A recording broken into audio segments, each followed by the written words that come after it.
En julio de 1937, el imparable avance de los nacionales en el frente norte impulsa al mando republicano a orquestar una maniobra de distracción en la zona centro del país.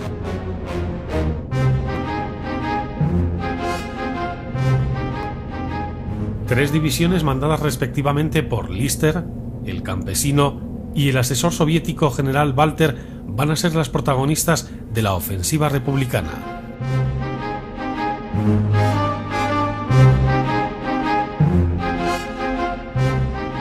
Se ordena la concentración de 14 brigadas que deben desplazarse a sus posiciones de ofensiva, en marchas nocturnas y a pie, con el fin de pasar inadvertidas a la observación enemiga. El objetivo es abrir un nuevo frente en el centro de la península que obligue a los nacionales a desviar efectivos hacia esa zona.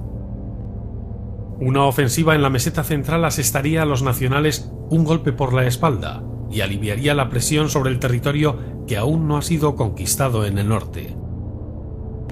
El ataque republicano se va a producir justo allí donde, debido a la enorme longitud del frente que las fuerzas nacionales deben cubrir y defender, es más fácil resquebrajar. El subsector de Brunete constituye un boquete muy peligroso que invita a infiltraciones enemigas.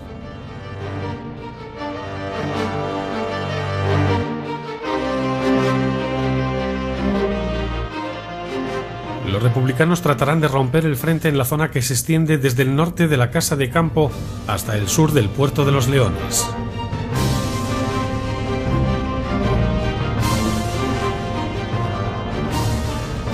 Para ello concentra a principios de julio cerca de 125.000 combatientes apoyados por más de 300 aviones, 40 carros blindados, 130 tanques y más de 300 piezas de artillería en el frente del sur de Madrid, un teatro de operaciones que tiene a Brunete como escenario principal. Los mandos nacionales del ejército del centro lo saben, pero solo reciben 2 batallones para reforzar la delgada línea del extenso frente. Bajo el mando supremo de Miaja avanzarán desde las estribaciones de la Sierra de Brunete hasta la carretera de Extremadura, y otro cuerpo de ejército intentará cortar las carreteras de Andalucía y Toledo. Bajo un sol abrasador, los soldados republicanos esperan la orden para iniciar el ataque. El boquete se sitúa entre Navalagamella y Villanueva del Pardillo. Se debe alcanzar la línea del enemigo al amanecer del día del ataque. Los generales Rojo y Miaja quieren mantener la operación en el máximo secreto para sorprender a las fuerzas del general Varela. Frente a esta enorme concentración y al otro lado de las líneas, los nacionales disponen de 2 cuerpos del ejército, que no sobrepasan los 50.000 hombres. La superioridad del ejército atacante es notoria, y la posición en la zona elegida para la batalla abrumadora. La noche del 5 de julio, la infiltración republicana comienza. La 46 División del Campesino avanza con sigilo a través de las líneas enemigas desde Valdemorillo para acercar a las fuerzas nacionales en Quijorna. Los hombres del campesino se infiltran en el más absoluto silencio como sombras guerreras. La moral es excelente. 4 batallones se desvían por el camino de Olla Espesa y rodean Quijorna por los 4 costados del pueblo. Los soldados de la 11ª División de Lister hacen lo propio infiltrándose en Brunete. Medianoche del 6 de julio. En el norte de España, los nacionales, pisando suelo montañés, se disponen a avanzar hacia Santander.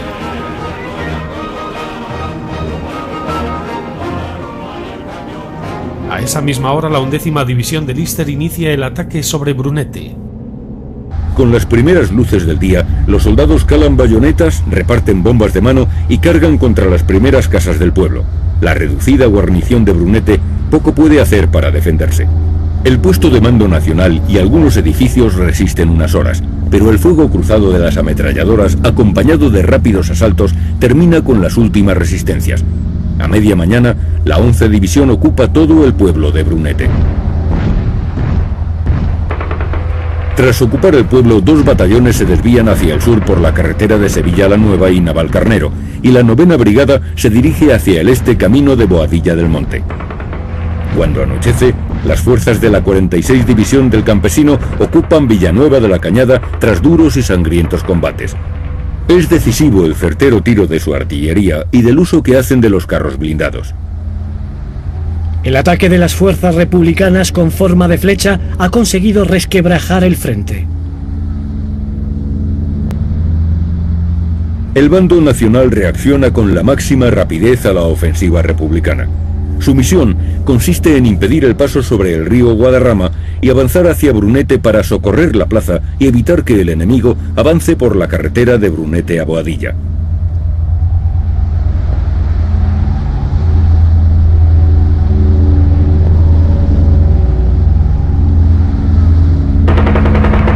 A pesar de su escasez numérica, los nacionales oponen una tenaz resistencia y logran mantener las posiciones, aunque embolsadas en Quijorna, Villanueva del Pardillo y el Cerro de los Llanos, lugares que la 46 División del Campesino no consigue ocupar.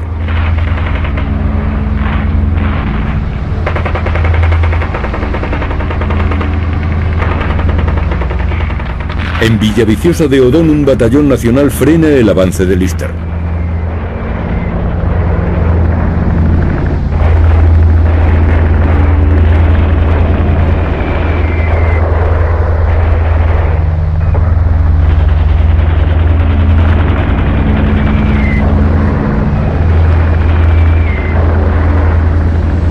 El Campesino y una división de blindados soviéticos toman al final del día el Cerro de los Llanos.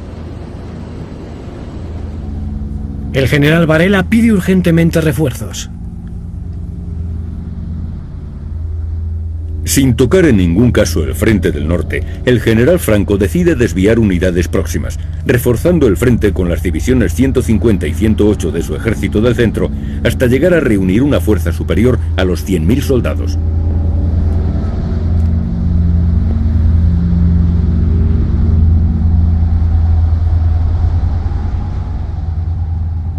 Aun siendo la situación crítica en el frente de Brunete, Franco no suspende la marcha sobre Santander. Un día después del inicio de la ofensiva republicana, los Polikarpov I-16, los primeros cazas monoplanos de la historia, son los dueños del cielo de Brunete. En tierra, Lister tiene que avanzar hasta Villaviciosa de Odón, pero en lugar de ello se atrinchera en Brunete.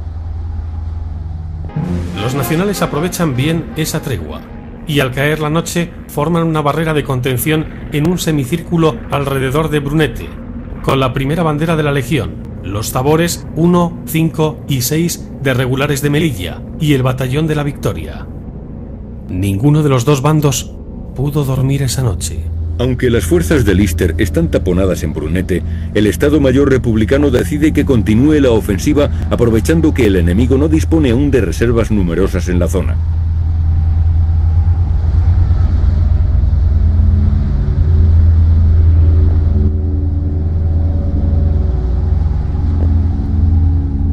Las fuerzas que sean dueñas de Valdemorillo estarán en disposición de controlar el valle, el río Guadarrama y lo que en él ocurra. La maniobra de distracción ha logrado su objetivo de frenar la campaña del norte.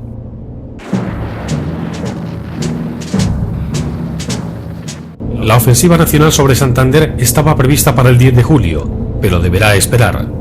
Tropas del norte parten hacia Brunete.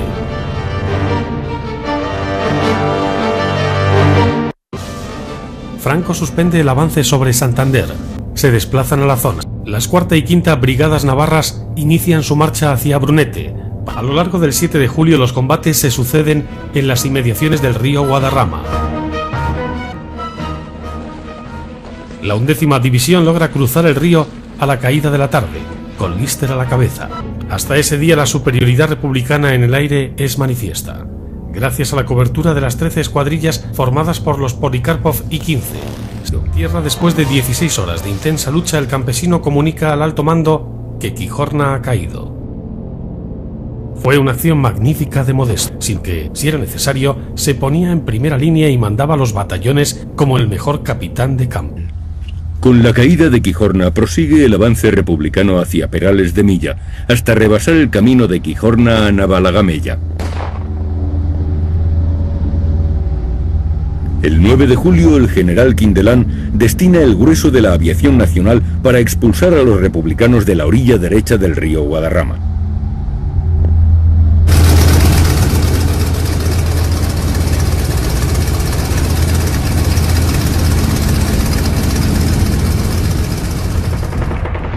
En días sucesivos tienen lugar 5 ataques que dejan las faldas del Risco sembradas de cadáveres.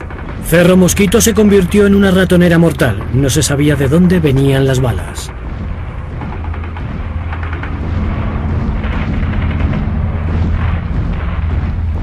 El día 10, los ataques y bombardeos republicanos sobre Villanueva del Pardillo son muy intensos, pero los nacionales, con el general Asensio a la cabeza, resisten. A su vez, la 34 División Republicana conquista el Cerro Mocha y rodea Villafranca del Castillo, conteniendo las fuerzas de Asensio. El general Asensio informa: por las lomas de enfrente se nos aproxima el enemigo en masa y necesitamos protección aérea. Se ha presentado con 10 tanques, habiéndoles inutilizado 6 de ellos. Espíritu magnífico, dispuestos a morir en cumplimiento de nuestro deber. Ese mismo día la aviación republicana bombardea con intensidad posiciones en Boadilla del Monte. Durante la mañana se produce un encarnizado duelo aéreo entre cazas rusos con modernos monoplanos alemanes e italianos. Entran en acción los primeros aparatos de la Legión Cóndor, hasta ahora solo conocidos en el norte. 13 aparatos republicanos son derribados. El teniente coronel Rojo informa: lo más grave de todo era la actuación de la aviación enemiga, verdaderamente aplastante, abrumadora. El 11 de julio los nacionales de Villanueva del Pardillo se rinden. Es la última plaza que el ejército republicano logra arrancar a los nacionales.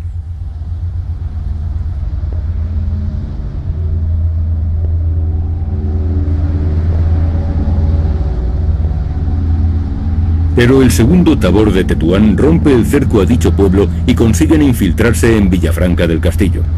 En el cielo de Brunete se impone definitivamente la superioridad aérea nacional, decisiva para el futuro de la batalla. García Morato, el as de la aviación nacional, es llamado para incorporarse al aire de Brunete. La mejor unidad de caza, la temida Patrulla Azul, va a cambiar las tornas del combate aéreo a favor del bando nacional. Acudimos con una premura exagerada a los cielos de Brunete para desequilibrar la ventaja inicial de los republicanos, teniendo que volar muchas veces aviones a los que no estábamos acostumbrados. El combate aéreo más duro de la campaña tiene lugar una de esas jornadas, cuando se enfrentan varias decenas de aviones de ambos bandos. Hasta 200 aparatos sobrevuelan el cielo de Brunete. En tierra, los únicos combates que se producen son en la mañana del 15 de julio en las inmediaciones de Villafranca del Castillo. Pero después de 2 semanas de operaciones, las fuerzas de ambos bandos avanzan con lentitud. Las brigadas internacionales y la división Lister comienzan a abrir trincheras. Tanto él como el campesino dan órdenes de fortificarse. Han pasado rápidamente de la ofensiva a la defensiva. Regulares y legionarios llegan a las puertas de Brunete y se inicia un combate cuerpo a cuerpo. Los nacionales reconquistan el pueblo y las vanguardias de Lister se retiran. El bando republicano para la ofensiva, cuando todos los elementos parecían estar a su favor.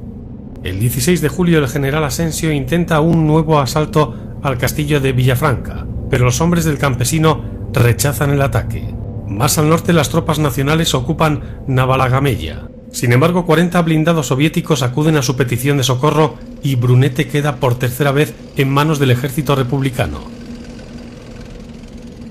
La aviación nacional despierta a los soldados republicanos atrincherados en los llanos con una lluvia de fuego y metralla.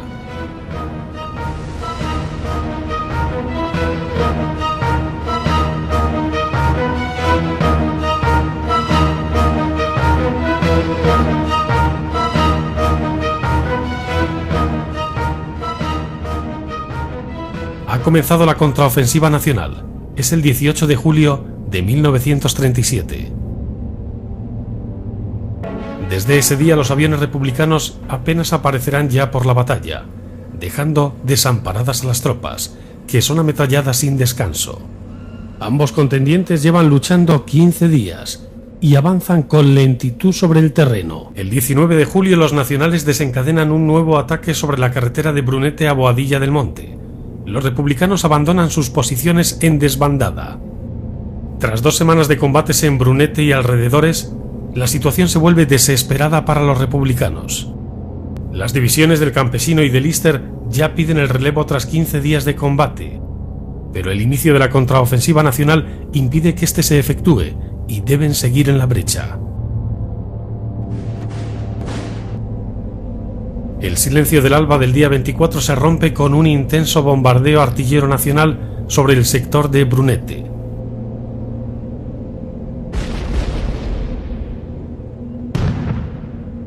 Unas horas después comienza el avance de la división Barrón con apoyo de otras unidades y un ataque sincronizado de tanques y lanzallamas.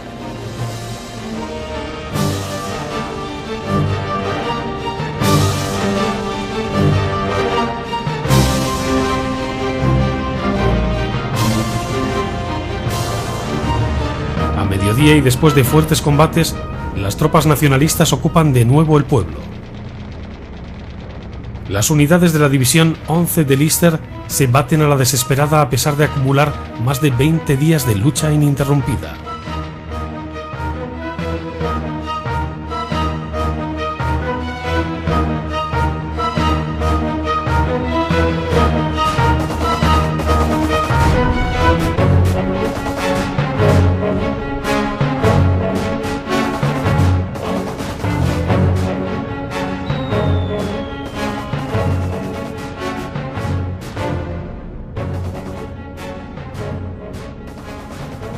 La reportera Gerda Taro, esposa del fotógrafo Frank Cappa, muere en Brunete arrollada accidentalmente por un tanque republicano.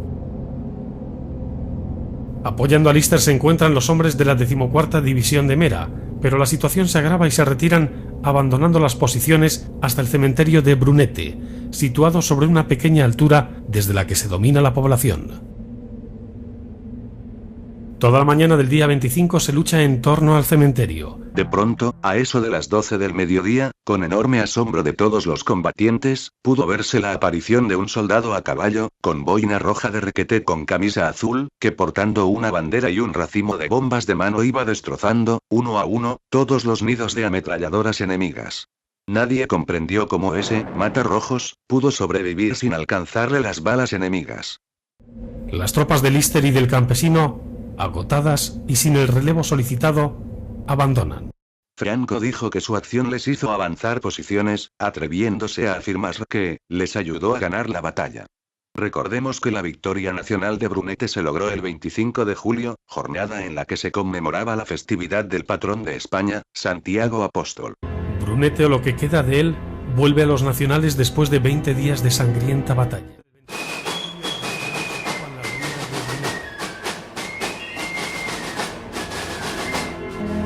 El balance de bajas asciende más o menos a 25.000 hombres y 100 aviones republicanos.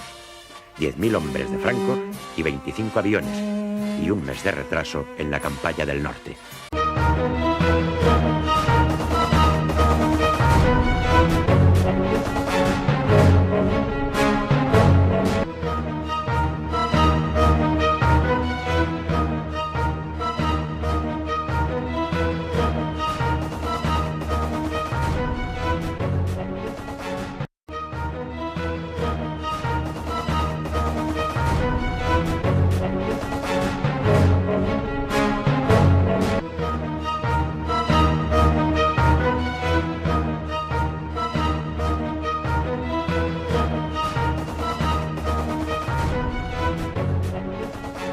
El general Varela y el general Asensio solicitan del Alto Mando Nacional permiso para continuar la ofensiva aprovechando la ventaja obtenida sobre el enemigo. Pero el general Franco considera de mayor importancia retirar las fuerzas del Ejército del Norte, que han apoyado la ofensiva de Brunete, para así continuar la campaña sobre Santander.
Tras el optimismo republicano inicial, todo se esfumó.